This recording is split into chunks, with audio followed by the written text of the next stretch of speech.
नमस्कार साथियों, स्वागत है आपका अपने YouTube चैनल वाईके ऑनलाइन एजुकेशन में। उम्मीद है आप सब स्वस्थ होंगे, मस्त होंगे और अपनी पढ़ाई में व्यस्त होंगे। दोस्तों, आज हम आपका जो LT कॉमन पेपर है उसके तहत आपके सिलेबस में एक यूनिट है, आई थिंक जो 4th या 5th यूनिट से ये क्वेश्चन है, जो रिसर्च है उस पर बेस्ड है।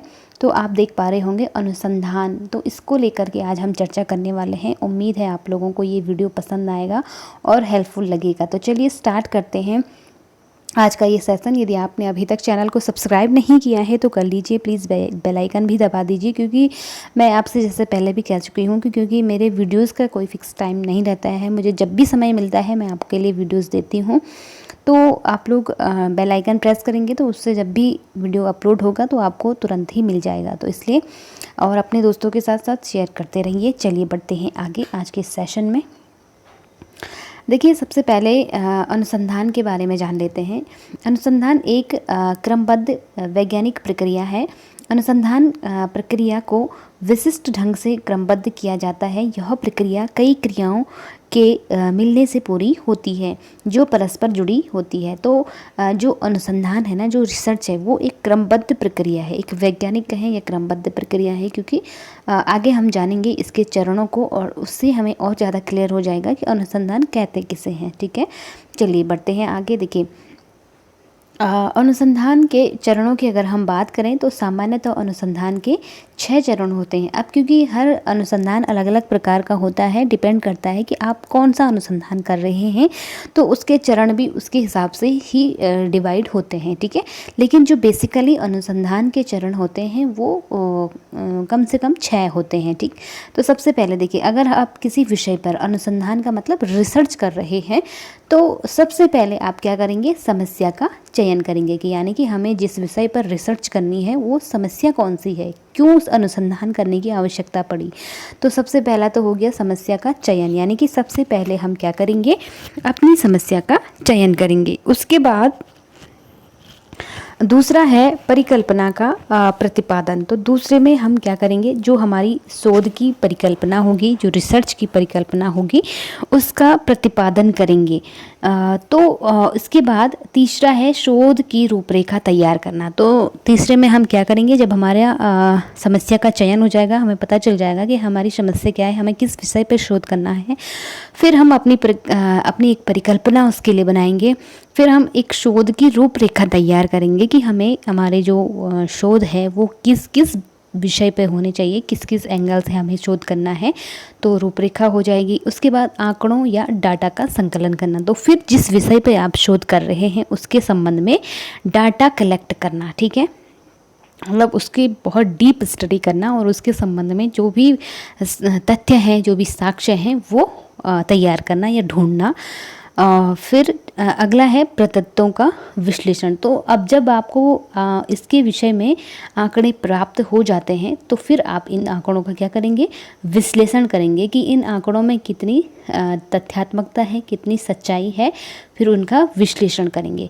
उसके बाद जब विश्लेषण हो जाए तो फिर उसका क्या करेंगे, जनरलाइजेशन यानी सामान्यीकरण तथा निष्कर्षों का प्रतिपादन। जो भी आप सामान्यीकरण करेंगे उसके बाद जो निष्कर्ष निकलेंगे और उनका क्या करेंगे, प्रतिपादन करेंगे। ठीक, अब देखते हैं अनुसंधान की कुछ महत्वपूर्ण विधियों के बारे में। देखिए, सबसे पहला है ऐतिहासिक अनुसंधान। बहुत इम्पोर्टेंट है। ऐतिहासिक मतलब जहाँ पे इतिहास से संबंधित विषयों को उठाया जाता है और उन पर शोध किया जाता है, उसे ऐतिहासिक अनुसंधान कहते हैं। उसके बाद है वर्णनात्मक अनुसंधान। तो वर्णनात्मक अनुसंधान, यहाँ पे आप देख पा रहे होंगे क्या, कब, क्यों जैसे प्रश्नों का इसमें क्या किया जाता है, विश्लेषण किया जाता है, यानी कि बहुत विस्तृत से वर्णन करना जिसे हम कहते हैं ना। अगला है प्रयोगात्मक अनुसंधान। तो प्रैक्टिकली जो रिसर्च होती है ये प्रयोगात्मक अनुसंधान, जहाँ पे हम प्रैक्टिकल चीज़ें लेते हैं या प्रैक्टिकल ज़्यादा करते हैं, तो प्रयोगात्मक अनुसंधान हो गया।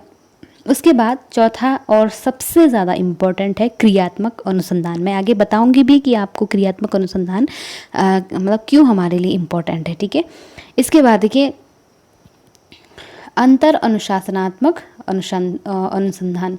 इसके अतिरिक्त एक और अनुसंधान भी आता है जिसे हम कहते हैं मात्रात्मक अनुसंधान। ठीक है, तो ये भी आप ध्यान रखेंगे। तो चलिए अब थोड़ा सा हम क्रियात्मक अनुसंधान पे ये बात करते हैं, या अनुसंधान के कुछ महत्वपूर्ण फैक्ट जान लेते हैं पहले। देखिए, शिक्षा के क्षेत्र में क्रियात्मक अनुसंधान महत्वपूर्ण योगदान है क्रियात्मक अनुसंधान का, जिसे हम एक्शन रिसर्च भी कहते हैं, ठीक है।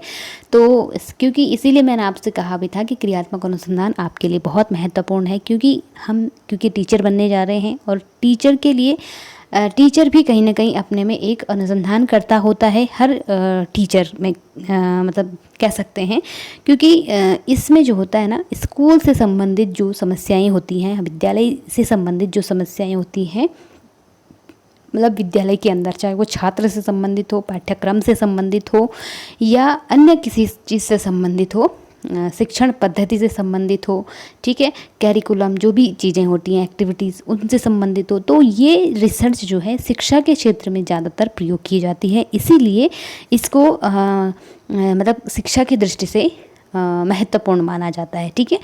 विभिन्न श्रेणी के बालकों के लिए अलग अलग तरह का पाठ्यक्रम निर्धारित करने, बदलाव लाने, इसे समय के अनुरूप करने का कार्य क्रियात्मक शोध द्वारा किया जाता है। अब जो हमारे स्कूल में पाठ्यक्रम डिसाइड होता है, बच्चों की पाठ्य पुस्तकें निर्धारित होती हैं, किस तरह से उन्हें पढ़ाया जाना चाहिए, इसके लिए जो पूरी रूपरेखा बनती है, वो सारी चीज़ें आती हैं आपकी एक्शन रिसर्च के परिणाम स्वरूप, ठीक है। तो इसीलिए शिक्षा के क्षेत्र में मैंने बताया क्रियात्मक अनुसंधान महत्वपूर्ण है। आपसे पहला प्रश्न यही बनेगा कि शिक्षा के क्षेत्र में सबसे ज़्यादा जो महत्वपूर्ण अनुसंधान है वो कौन सा है। तो आपको ध्यान रखना है, क्रियात्मक अनुसंधान जो है सबसे महत्वपूर्ण यहाँ पे होता है, ठीक।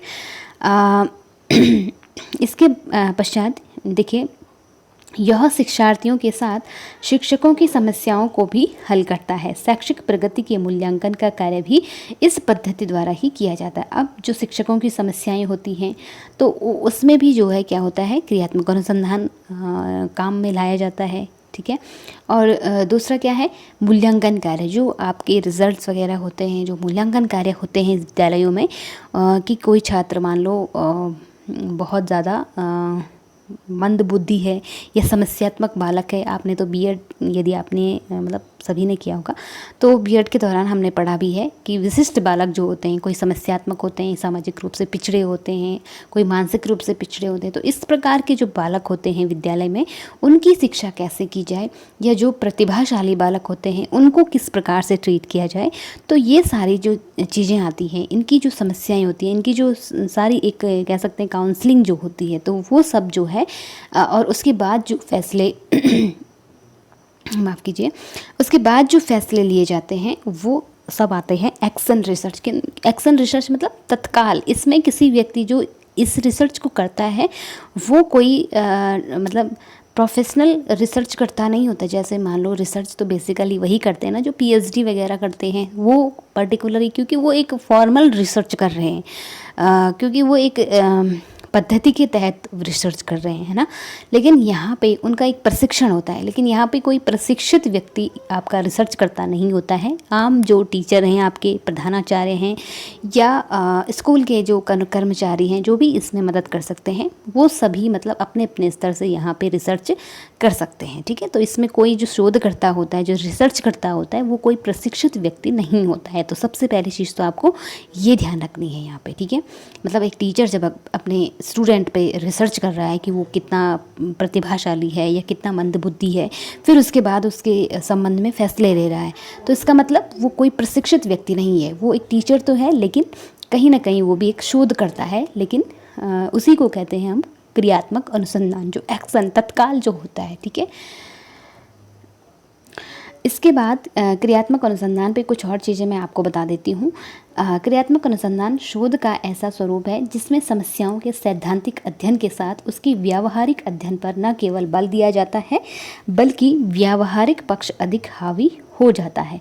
क्रियात्मक शोधकर्ता घटना की वस्तु स्थिति को समझकर उनके तथ्यों का अध्ययन करके उन तथ्यों के आधार पर व्यावहारिक समस्या के हल के लिए प्रयत्न करता है। तो जैसे मैंने बताया कि उसी समय जो है, जैसा टीचर है विद्यालय में स्टूडेंट्स को लेकर अगर उसे कोई फैसला लेना है, तो वहाँ पे क्या करेगा, उसी समय उसे क्या करना है, सारी चीज़ों को, घटनाक्रम जो भी है उसको जानना होता है और उस पर अपनी एक राय बनानी होती है, उसके बाद फैसला लेना पड़ता है। तो उसी को हम कहते हैं एक व्यावहारिक समस्या के हल के लिए प्रयत्न करना। ठीक है, तो देखिए अगला इसके चरणों की बात करते हैं, तो बहुत महत्वपूर्ण है, इसके 7 चरण हैं, आपको ध्यान रखने हैं। ठीक है, देखो सबसे पहला है समस्या का अभिज्ञान, यानी कि पहचान करना। सबसे पहले आपको पता होना चाहिए कि आप जिस बच्चे के बारे में फैसला लेने जा रहे हैं उसकी समस्या क्या है। कहीं ऐसा तो नहीं है कि उसको कुछ प्रॉब्लम हो तब वो ऐसा व्यवहार कर रहा हो, किसी की पारिवारिक स्थिति अच्छी नहीं होती है, हो सकता है वो इस वजह से उसकी मानसिक परेशानियां उसकी चल रही हों, तो कुछ भी हो सकता है। तो हमें सारी पहले उसकी क्या करनी पड़ती है, केस स्टडी टाइप से हमें उसकी करनी पड़ती है, तब जा कर के उसमें फिर उसके बाद क्या होता है, सबसे पहले तो आपने समस्या की पहचान कर ली, फिर उसके बाद कार्य के लिए प्रस्ताव पर विचार विमर्श करना। तो फिर हमें उसके बारे में जो कार्य करना है उसके लिए एक प्रस्ताव, उसका जो प्रस्ताव है उस पर क्या करना, विचार विमर्श, यानी कि अपने कुछ साथियों को ले सकते हैं, तो उसमें हम उन पर विचार विमर्श करेंगे कि क्या ये बच्चा केवल एक ही क्लास में इस तरह का व्यवहार करता है या अन्य क्लासों में भी इस तरह का व्यवहार करता है। तो अन्य टीचरों के साथ भी आप उस पर विचार विमर्श करते हैं। ठीक, उसके बाद है क्रियात्मक परिकल्पना का निर्माण करना। तो फिर उसमें क्या है, एक परिकल्पना निर्माण होती है कि क्या आगे इसके मतलब रूपरेखा क्या होनी चाहिए, क्या क्या चीज़ें, तो ये परिकल्पना का निर्माण हो गया। फिर है परिकल्पना की जांच करना, यानी कि आपने जो रूपरेखा तैयार की है क्या किस हद तक ठीक है, किस हद तक नहीं है, तो ये भी जांच करना। उसके बाद अगला है योजना का क्रियान्वयन व तथ्य का संकलन करना। तो योजना को, फिर जो आपने योजना बनाई है उसको क्रियान्वित करना और तथ्यों का संकलन करना कि उस बच्चे के संबंध में जो उसके साथी हैं उसके परिजनों से कांटेक्ट करना, उसके आसपास के वातावरण से उसके बारे में जानना और वो तमाम तथ्य उसके विषय में जुटाना। तो ये सब क्या होता है, एक योजना का क्रियान्वयन तथा तथ्यों का संकलन, इसके अंतर्गत ये आ जाएगा। फिर छठा है तथ्यों का वर्गीकरण, विश्लेषण की व्याख्या, यानी कि तथ्यों को फिर हम वर्गीकृत करेंगे कि किस किस विषय को लेकर के बच्चा कैसी कैसी उसकी रुचि है, क्या वो केवल पढ़ाई में ही कमज़ोर है या अन्य चीज़ों में भी कमज़ोर है। तो फिर हम उसके बारे में जान करके उसके जो सारे उसकी रुचि से संबंधित जो कार्य हैं उनका वर्गीकरण करेंगे और फिर उन पर विश्लेषण करेंगे, अपनी व्याख्या करेंगे और उसके बाद लास्ट में हम सुझाव देंगे कि क्या इस बच्चे का क्या उपाय, इसकी जो समस्या है इसका क्या उपाय हो सकता है, उसके संबंध में फिर हम सुझाव दे सकते हैं उनको, मतलब उस पर जो है लागू कर सकते हैं। ठीक है, तो ये थे क्रियात्मक शोध के चरण। तो मैंने आपको बताया कि सबसे पहले मतलब जो आपसे क्वेश्चन बनेगा वो यही बनेगा कि क्योंकि हम आप शिक्षक बनने जा रहे हैं तो इसलिए आपसे पहला क्वेश्चन इस टॉपिक से अगर क्वेश्चन आता है तो वो यही बन सकता है कि क्रियात्मक अनुसंधान मतलब ऐसा कौन सा अनुसंधान है जो विद्यालय के लिए सबसे ज़्यादा इम्पोर्टेंट है या विद्यालय के उसमें किया जा सकता है, तो उसे हम कहेंगे क्रियात्मक अनुसंधान। ठीक है, एक्शन रिसर्च आप ध्यान रखेंगे। तो यहाँ पे मैंने आपको बताया कि यहाँ पे जो शोधकर्ता होते हैं वो टीचर ही होते हैं या प्रधानाध्यापक ही होते हैं। प्रधानाध्यापक कब होंगे, जब वो टीचरों को लेकर के शोध कर रहे होंगे, क्योंकि कौन सा टीचर, मान लो कभी क्या होता है कि कोई टीचर बहुत ज़्यादा एग्रेसिव होता है या किसी वजह से वो अपने शिक्षण कार्य को प्रॉपर नहीं कर पाता है या कई चीज़ें होती हैं स्कूलों में, तो उसको लेकर के वो जो प्रिंसिपल है, जो स्कूल के अंदर टीचर की समस्या है उस पर रिसर्च कर रहा है, तो वहाँ पे रिसर्च करता प्रिंसिपल हो जाएंगे। और अगर टीचर जो है अपने छात्रों पे रिसर्च कर रहा है, कोई छात्र मतलब विशिष्ट बालक है या कोई मंदबुद्धि है या इस तरह के समस्यात्मक बालक, तो उन पर रिसर्च कर रहा है, तो उस समय जो विद्यालय के अंदर जो समस्याएं होती हैं, चाहे वो पाठ्यक्रम से संबंधित है या कैरिकुलम से संबंधित है, कोई सा भी है, जो विद्यालय की को कैरिकुलर एक्टिविटीज़ होती हैं उसको लेकर के, तो तमाम समस्याएं होती हैं विद्यालय में, तो उन समस्याओं के तत्कालिक जो समाधान होते हैं उनके लिए जो रिसर्च किया जाता है उसे हम कहते हैं क्रियात्मक अनुसंधान। ठीक, तो इस तरह से आपसे प्रश्न बन सकते हैं कि मान लो आपसे क्वेश्चन पूछ लिया कि कोई बालक समस्यात्मक बालक है, तो उसकी समस्याओं के समाधान के लिए आप निम्नलिखित में से कौन सा रिसर्च करेंगे या किस रिसर्च के तहत उसकी समस्या का समाधान किया जा सकता है। और आपके पास 4 ऑप्शन आ जाएंगे, ऐतिहासिक अनुसंधान या क्रियात्मक अनुसंधान या इस तरह से 4 ऑप्शन में। तो आपको ध्यान रखना है कि स्कूल से संबंधित, स्कूल की जितनी भी समस्याएं हैं, चाहे वो छात्र से संबंधित हैं, टीचर से संबंधित हैं या पाठ्यक्रम से संबंधित हैं या विद्यालय के किसी भी कैंपस की समस्या है, वो सब क्रियात्मक अनुसंधान के अंदर ही आती हैं। ठीक, तो दोस्तों ये था आज का सेशन। उम्मीद है आप लोगों को पसंद आया होगा, और अगर पसंद आया तो एक लाइक ज़रूर कीजिएगा। कमेंट सेक्शन में अपना फीडबैक देना बिल्कुल भी ना भूलिए। कैसा आपको लगा ज़रूर बताइएगा। अपने दोस्तों के साथ शेयर करते रहिए। मिलते हैं किसी अगले टॉपिक में, किसी अगले सेशन में। तब तक के लिए आप लोग पढ़ते रहें, अपना और अपनों का ध्यान रखें। नमस्कार।